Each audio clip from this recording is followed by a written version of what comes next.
Stick around till the end of the episode for an update regarding the main channel and content production.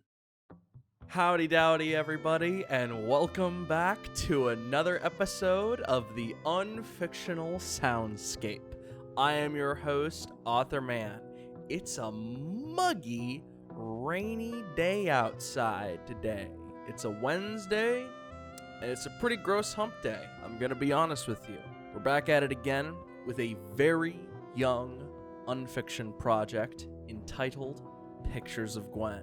Pictures of Gwen launched May 4th of this year, and it is created by an already established group of folks who are into ARGs, and they're called Rogue Beacon. This is the first time that I have covered a project that is not yet finished. Pretty much everything else I've covered, well, not pretty much everything else, literally everything else that I've covered up to this point has been finished long ago, and it's had time to simmer. I don't plan to do this kind of thing very often, where I talk about an unfiction piece before it's finished, but I was so enticed by this that I just wanted to get my hands on it really quickly and talk about it with you all. So, Pictures of Gwen is one of the most unique unfiction pieces that I have seen to date, for a myriad of reasons. The first being that it is incredibly multimedia focused. And this is interesting because Pictures of Gwen is a pure ARG. It is specifically focused on the game portion, where there is a lot of audience participation that is needed for getting into the story. And it's interesting because usually pure ARGs don't really focus on the multimedia aspect. It's all relegated to a specific website. And Pictures of Gwen goes the extra step by being multimedia focused as well as game focus. I'm going to go down the list of media platforms they're using here that are specifically for Pictures of Gwen, that are created by the team for the audience and for the story. There are already multiple websites, multiple accounts on different social media platforms. There are a few videos out on YouTube. There is a server that you can get in on that is designed for discussing the project. And there is a monthly package that you, the listener, can and will be able to sign up for when they free up some space for some more people. They're out of space right now, and they're out of orders for people to sign up for. But if you keep your hand on the pulse and you listen closely, you'll hear when they free up some space.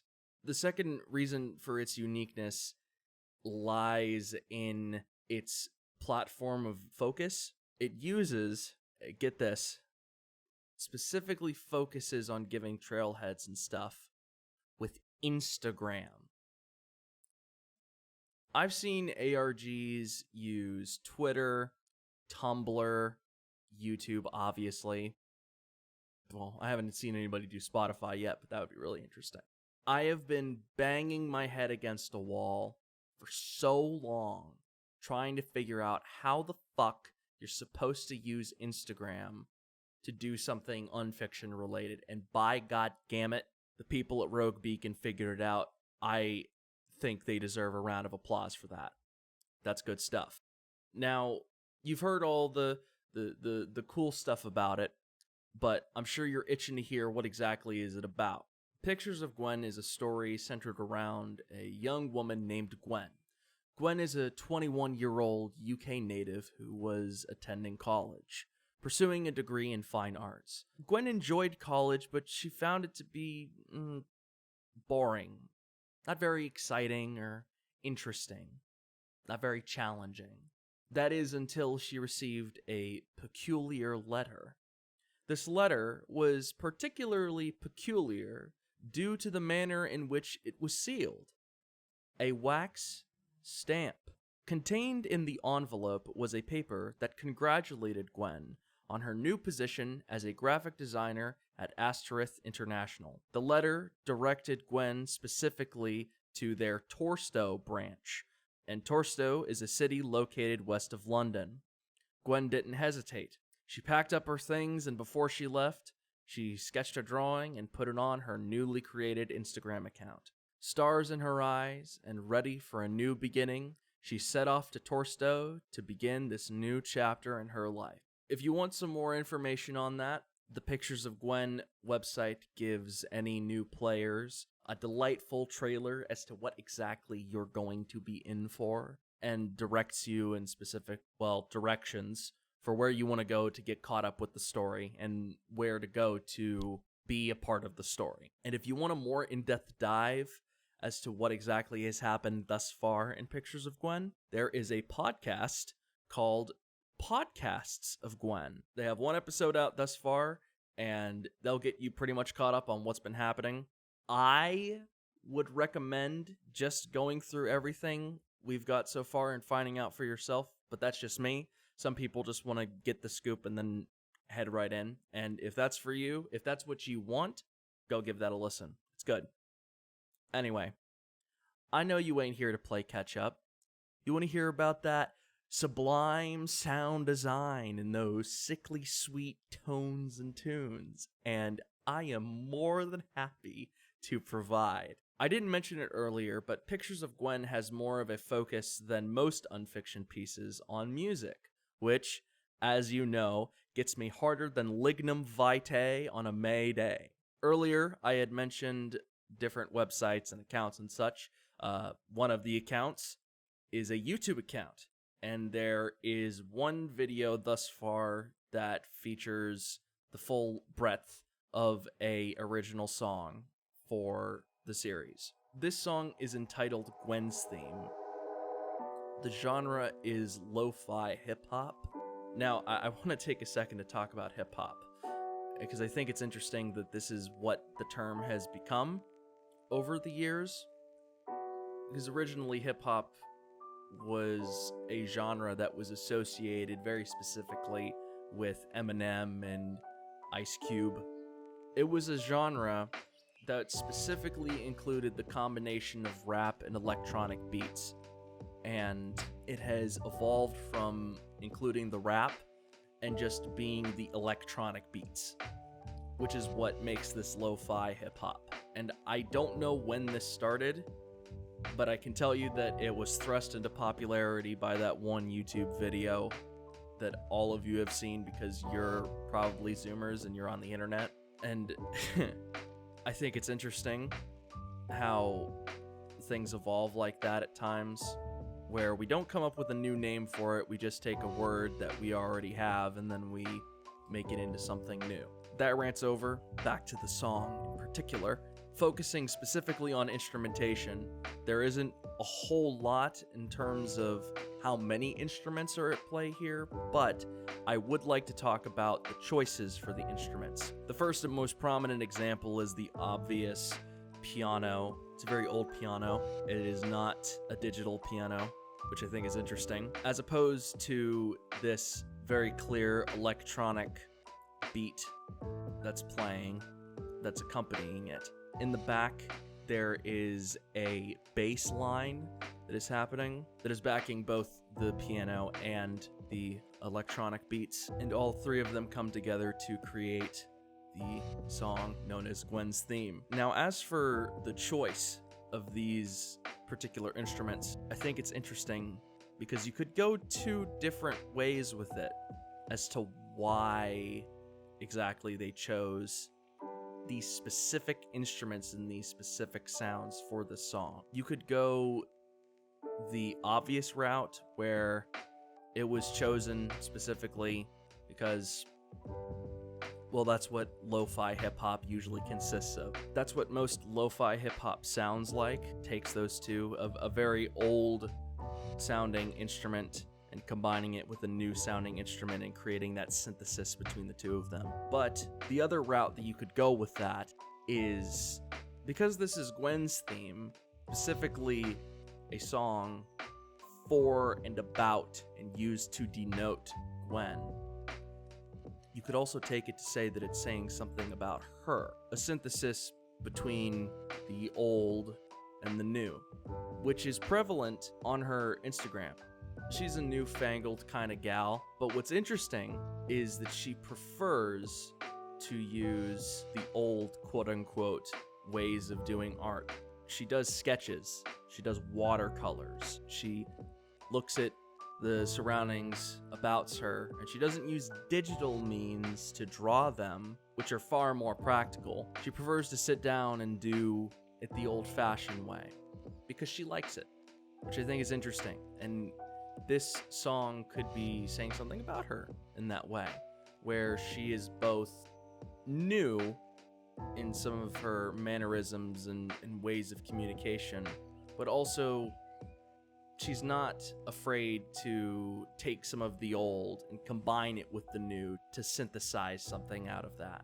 Now, moving on from that, I think I could talk for a good couple seconds here about why this is a fantastic thing that they're doing here. You all know how I feel about leitmotifs.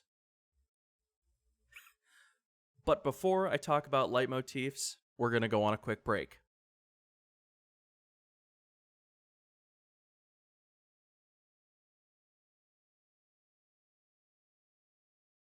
Hi, everybody. Sorry I cut that off in the middle there, but we're back and we're ready to go. So, leitmotifs. You know how I feel about them. I love them. And I think Unfiction in general is experiencing somewhat of a lack of that kind of art in them, of that art of including music that denotes specific concepts, ideas, or characters. I understand that it's not the easiest thing to do, all things considered.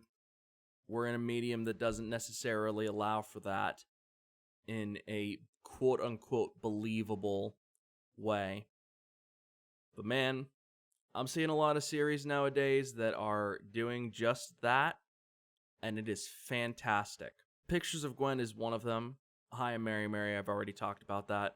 The Sun Vanished was recently able to do it with the new short film. I'm happy that we're all sort of starting to catch on to that, and it's not being thrown to the side.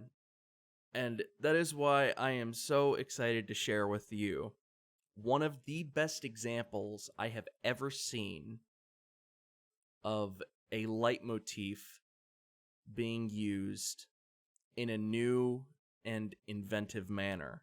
The specific leitmotif that I'm referring to can be found on the Pop-Up website.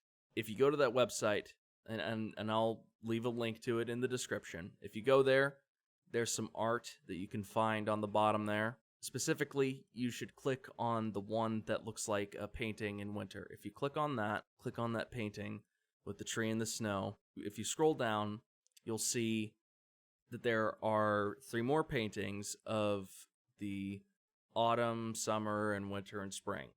If you click on each of those in the specific order of spring, autumn, summer, and winter,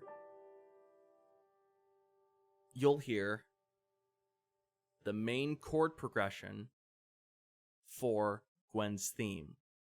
B minor, G, B minor, D.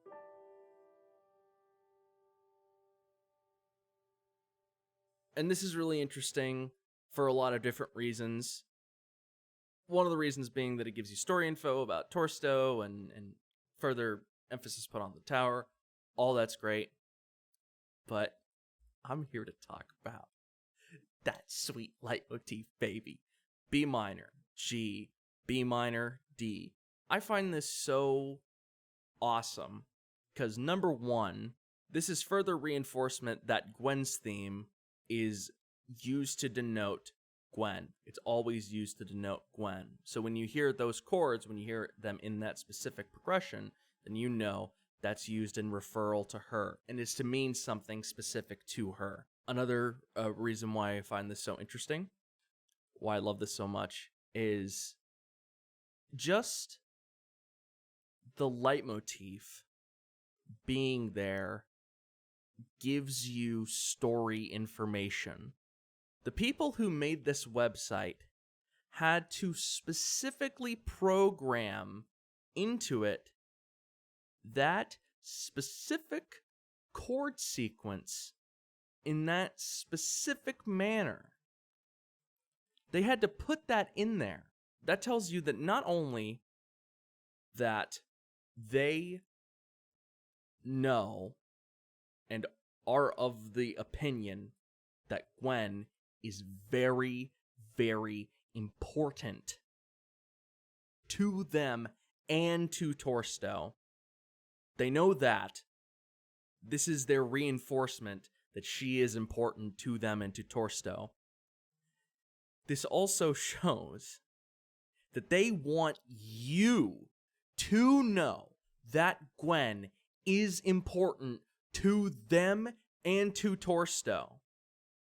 And quite possibly, they want Gwen to know that as well. This is one of the only times that I can think of that a leitmotif is used like a threat.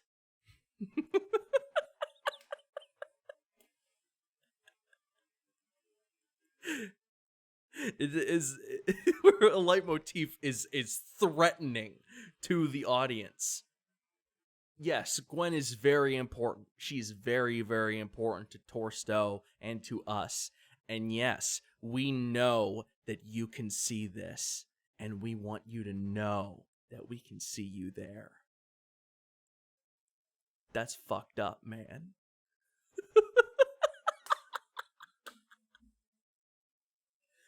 Genius. Pure genius. People, please take notes. That's pretty much all there is to say for right now about Gwen's theme in particular. But I do have a few other sound design and music things that I want to talk about in regards to pictures of Gwen, and then we'll wrap up for today.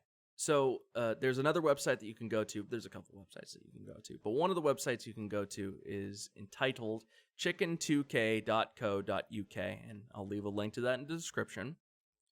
If you go there, there is a mix of songs curated by the folks at Rogue Beacon for the story. I'm sharing this with you because this is something that I learned while I was doing the research for this episode.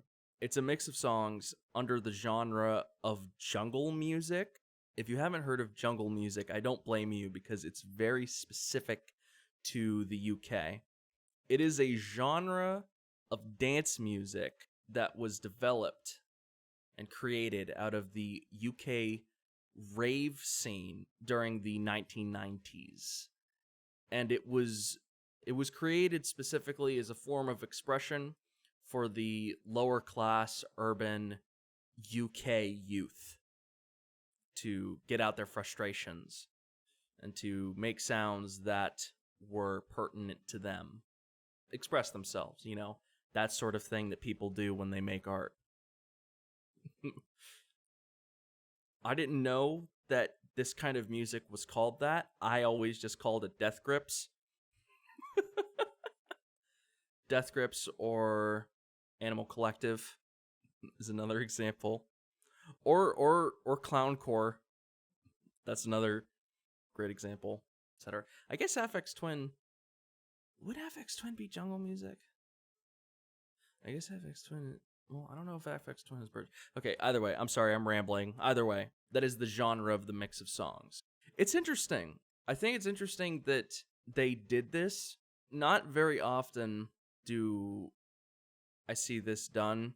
Unfiction pieces take licensed music and make mixes into them. I'll see it often that the unfiction pieces, well, not often, but, you know, sometimes where unfiction pieces will use music that is licensed. Everyman Hybrid is the most prominent example that I can think of that does that to convey a specific feeling. This is one of the first times I can think of where there is a mix. I'm A-okay with that, man. That's really cool. I'm not going to say we should do it more often because I don't know what other scenarios in which you could utilize this, but it's cool. It's cool all the same. And the final example of sound design and music in this piece thus far as I could find, is a sweet little thing that doesn't even necessarily need to exist. It's just a testament to the attention to detail that these people have. So if you go to the Supaeats website, which again is an original website, they created this.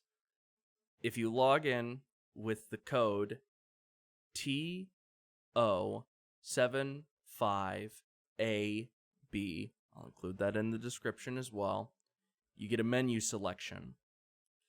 And when the menus come up, you can click on them, and they'll make some funny little noises. And these are all original sounds that they made for this piece. I'm just a sucker for that kind of stuff, man. Maybe you can call me easy to impress. You can call me a sap, and that's fine. But dude, this stuff gets me randy. I love this. When unfiction pieces make little sounds and stuff that they don't need to make. They don't need to put that in there. They could just let you click on it and stuff. But they put these little fun noise, these little beeps and whirs and power-up noises for the fuck of it. I love this stuff, man. I am unreasonably happy that they made this. That they made these little noises in it. So final thoughts for Pictures of Gwen. I'm going to say something that may seem controversial, but I don't really think it is. I think Pictures of Gwen is easily the best pure ARG piece I have seen to date. Not just the best in terms of story, but the best in terms of production value specifically. Packages, high-quality websites, codes, music, really good music as well. Specific sounds that are created for it. It's a lot of work to go into a piece that I don't see very often. I don't really see these pure ARG pieces getting this kind of love, and I really, really appreciate it. The people at Rogue Beacon, you guys are fan-fucking-tastic. Go give the Discord server a visit if you want to get caught up on everything and you want to hear what people have to say on what's happening so far, and any clues, trailheads, the works, and to get regular updates and all that jazz. I'll leave a link to it in the description. There's also a Facebook group that you can go to that specifically is dedicated to Pictures of Gwen. I don't use Facebook, so I don't ever go on there.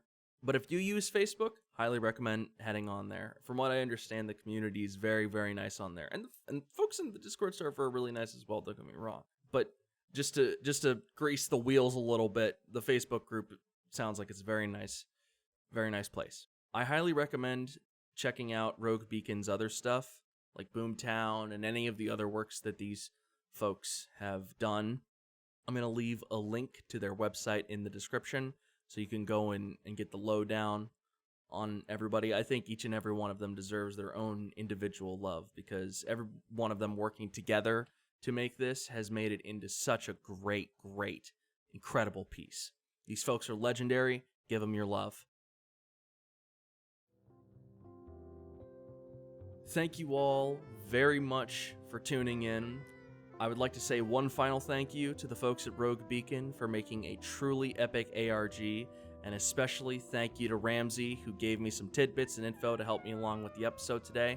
Reminder, stick around till the very end of the episode for an update on the main channel and content production.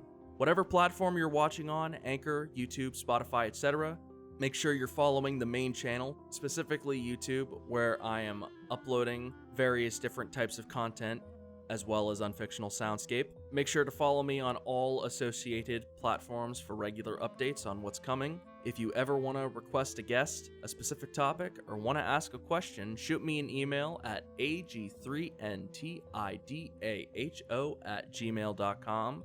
That is AG3NTIDAHO at gmail.com, agentidaho@gmail.com. Thanks again for tuning in. Remember to look behind you, and take care.